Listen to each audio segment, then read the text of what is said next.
Fala galera, belezinha? Depois de falar um pouquinho mais sobre o centenário clássico Fla-Flu, se você quiser saber um pouquinho mais é só clicar aqui em cima. Eu tô de volta com um vídeo especial para falar sobre uma das equipes que mais encantou o futebol brasileiro e sul-americano lá nos anos 2000, mas que agora vive uma péssima fase, chegando até a ficar sem calendário no segundo semestre em 2015.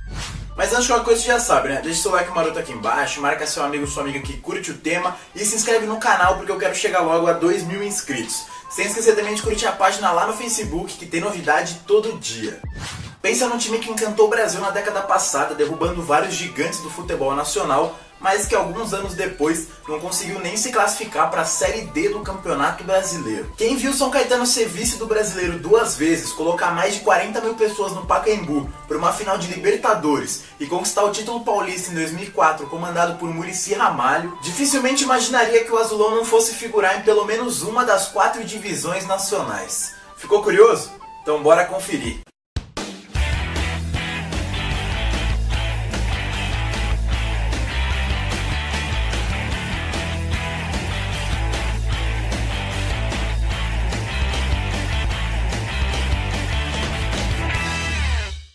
O futebol brasileiro é marcado por equipes que surpreendem torcedores, imprensa, clubes e todo mundo que gosta do esporte. E o São Caetano é talvez o maior exemplo disso. O time comandado muito tempo por Jair Pisserni conquistou o coração de muitos fãs e o ódio, a rejeição de tantos outros, se consolidando como uma grande figura alternativa do futebol brasileiro lá nos anos 2000. E esse projeto todo que levou o azulão ao auge começou lá na fundação do clube no dia 4 de dezembro de 1989. Demorando um pouquinho assim para começar a dar resultado, se intensificando lá em 1997, quando o presidente de honra do clube, Luiz Olinto Tortorello, voltou a ser prefeito de São Caetano do Sul. E ele foi fundamental para o time da cidade. Embora oficialmente não investisse recursos da prefeitura na equipe, que era um clube privado, Tortorello era um defensor da ideia de que o esporte poderia projetar a cidade para o Brasil inteiro e quem sabe até para o mundo. E foi justamente em sua gestão que São Caetano se tornou a cidade dominante dos jogos abertos do interior de São Paulo, montando equipes de sucesso no vôlei, ginástica e no atletismo. O futebol era mais uma peça, a principal delas, nessa engrenagem. O Brasil já conhecia São Caetano do Sul como a dona do maior IDH, Índice de Desenvolvimento Humano, do país, quando começou a voltar os seus olhos para o clube da cidade. E o azulão começou a montar seu time então desconhecido, com algumas peças selecionadas a dedo, pegando os grandes destaques de divisões inferiores do futebol paulista. E logo em 97 ele fez a melhor campanha da fase inicial da Série A3 do Campeonato Paulista, que seria uma espécie de terceira divisão. Só que depois ele teve um desempenho horrível no quadrangular final e permaneceu na terceirona. No ano seguinte, título e acesso vieram sem falhas. Aí o azulão, muito por conta da sua força política, da força dos caras que comandavam o clube, conseguiu mesmo em 98 disputar a Série C do Brasileirão. E logo em seu primeiro ano já conquistou o vice-campeonato e subiu para a Série B. E quando tudo parecia pronto para dar certo, 2 fracassos em 99 atrasaram um pouquinho essa evolução do clube. A perda do acesso no quadrangular final da A2 no Paulistão e a eliminação nas quartas de final da Série B para o Santa Cruz, depois de ter liderado a primeira fase de forma bem tranquila. Só que essas pedras no caminho do São Caetano não desviaram o foco da equipe. E eis que chegam os anos 2000.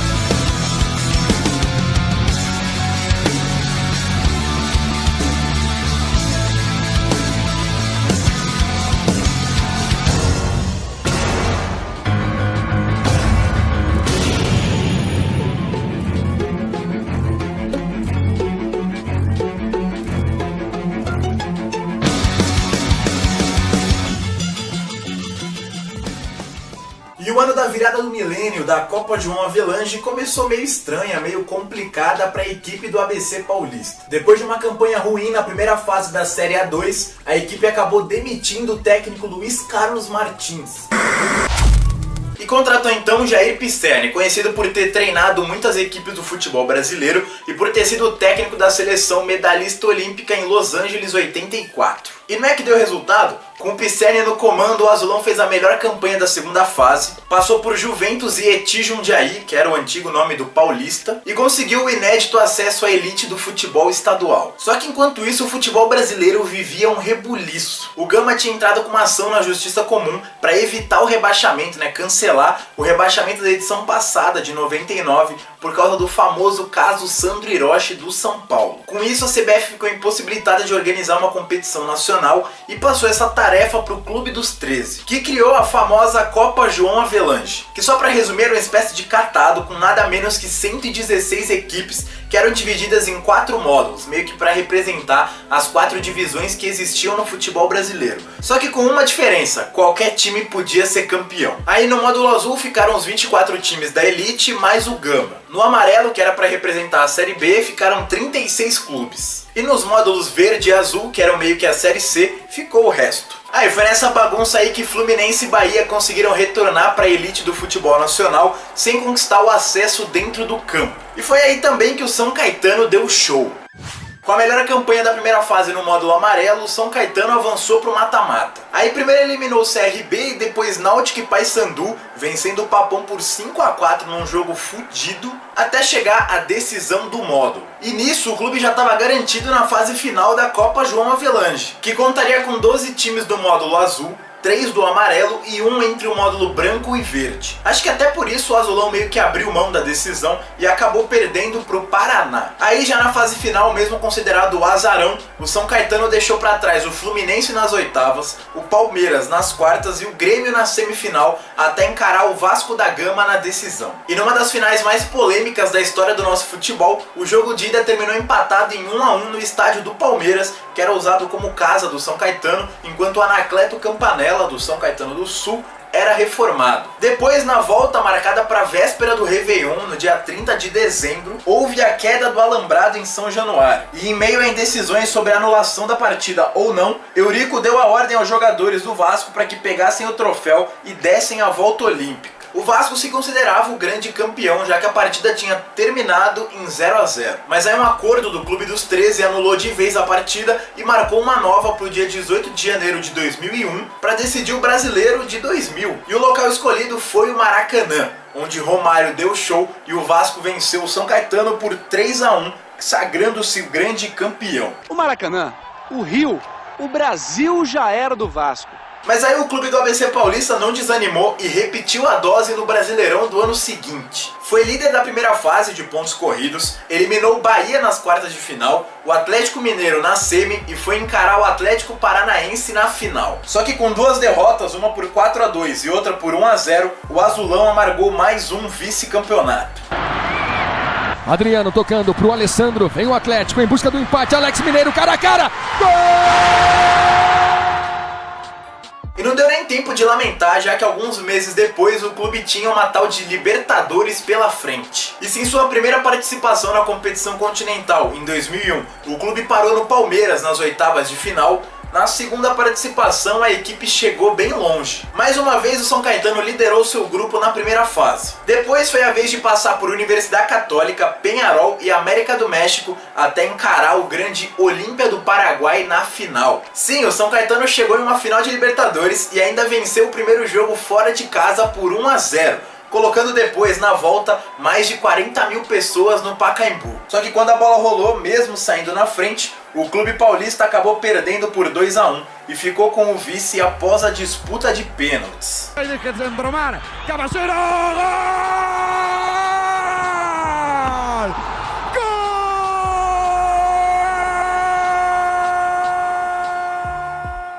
Foi um golpe meio duro de assimilar e tal, mas o clube foi recuperando as suas forças. E ainda viveu alguns bons anos. Em 2003, por exemplo, coroou a sua grande participação no Brasileirão, terminando na 4ª colocação, com uma goleada incrível por 5-0 sobre o Internacional. E em 2004 viveu um ano mágico. Primeiro por conta do título paulista, passando por São Paulo, Santos e Paulista na fase final. O artilheiro do time com 7 gols mostrou que o grito é campeão sairia mesmo hoje.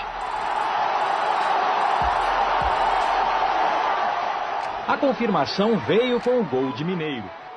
E também porque ele quase aprontou de novo na Libertadores, parando dessa vez nas quartas de final, perdendo pro Boca nos pênaltis, lá na Argentina. Mas nem tudo são flores. Foi justamente no ano que tinha tudo para ser o mais importante da história da equipe que tudo começou a desmoronar. No dia 27 de outubro de 2004, São Caetano e São Paulo duelavam no Morumbi pelo Brasileirão daquele ano, quando o zagueiro Serginho sofreu uma parada cardíaca em campo.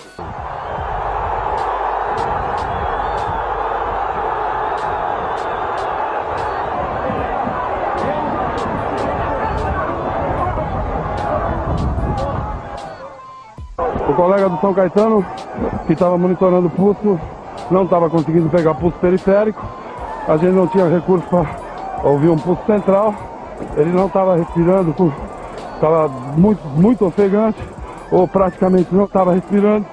Pouco depois, o pior aconteceu. O jogador teve sua morte decretada em um hospital próximo ao estádio. Serginho chegou no hospital São Luís às 10h05 da noite e foi atendido por uma junta médica. Durante 40 minutos, os médicos tentaram reanimá-lo, mas não conseguiram. O jogador morreu às 10h45 da noite. Com isso, considerado culpado pelas autoridades por ter escalado o jogador mesmo sabendo dos problemas cardíacos dele, o clube perdeu 24 pontos e quase foi rebaixado no Brasileirão daquele ano. Aliado a isso, quase 2 meses depois, aos 67 anos, o ex-prefeito Tortorello acabou falecendo. E foi a partir daí que as coisas começaram a desandar. Com a baixa nos patrocínios, o clube escapou do rebaixamento em 2005 nas rodadas finais. Só que em 2006 não deu tempo e o clube acabou amargando a queda para a Série B. Foi quando os investimentos deram aquela caída, só que o time ainda contava com um bom patrocínio de camisa e os salários em dia. E foi assim que, sob o comando de Dorival Júnior, o Azulão foi vice-campeão paulista em 2007.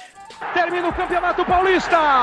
Santos, bicampeão paulista. Campeão de 2007. 2-0 no São Caetano. O Santos comemora. Mas, infelizmente, o período de glórias da equipe foi curto. Como eu já falei, o clube acabou sendo rebaixado no Brasileirão de 2006, só que todo mundo pensou que, caiu, beleza, se reestrutura e volta. Pois é, só que de lá até hoje, o São Caetano nunca mais esteve presente na Série A do Brasileiro. Foram 7 anos seguidos na segundona, tendo sua melhor campanha no ano de 2012, quando terminou na 5ª colocação, com a mesma pontuação de Atlético Paranaense e Vitória. Só que os dois clubes tinham algumas vitórias a mais e subiram para a Série A. E foi depois disso que a derrocada azulina começou. No Campeonato Paulista de 2013, onde a equipe venceu só 2 partidas na competição, veio o rebaixamento que tirou o time da Série A do estadual pela primeira vez desde os anos 2000. E na Série B daquele ano, mais um vexame, mais um rebaixamento. Agora com incríveis 20 derrotas em 38 rodadas. E esse ano desastroso ainda contou com uma eliminação precoce na primeira fase da Copa do Brasil para o frágil Arapongas do Paraná, dentro de casa. E no ano seguinte, a saga de decepções continuou. Cotado como favorito na A2, o São Caetano só não foi rebaixado de novo por conta de uma combinação meio estranha de resultados. Deu sorte pra caramba. Só que na Série C, a esperança por dias melhores foi logo dando lugar a mais uma decepção. E consequentemente a mais uma queda, dessa vez para a última divisão nacional. Aí em 2015 até que teve um alento para os torcedores, que mesmo sem conseguir subir em nenhuma das competições, o time jogou bem e meio que bateu na trave, mas pelo menos tinha voltado a jogar bem. Ou seja, coisas melhores estavam por vir. Só que não, mais uma vez. Depois de mais uma péssima campanha no estadual daquele ano, a equipe ficou sem nenhuma competição no segundo semestre de 2016. E nesse ano, enquanto no Brasileirão as coisas não vão nada bem, já que a equipe continua sem calendário para o segundo semestre, no estadual o time meio que começou a dar uma resposta para os torcedores, conquistando o título da A2 e voltando enfim para a elite estadual. Será que agora vai? Esperamos que sim. Bom galera, por hoje é isso, espero que vocês tenham gostado. Como é de praxe, aqui no final eu vou deixar algumas playlists do canal. Não esquece, amanhã tem vídeo novo no Facebook e aqui no canal também, porque eu tô passando a série de lá pra cá, 10 horas da manhã e 9 horas da noite. Aí vocês dão uma olhadinha aí e é nóis. E é isso aí, fui!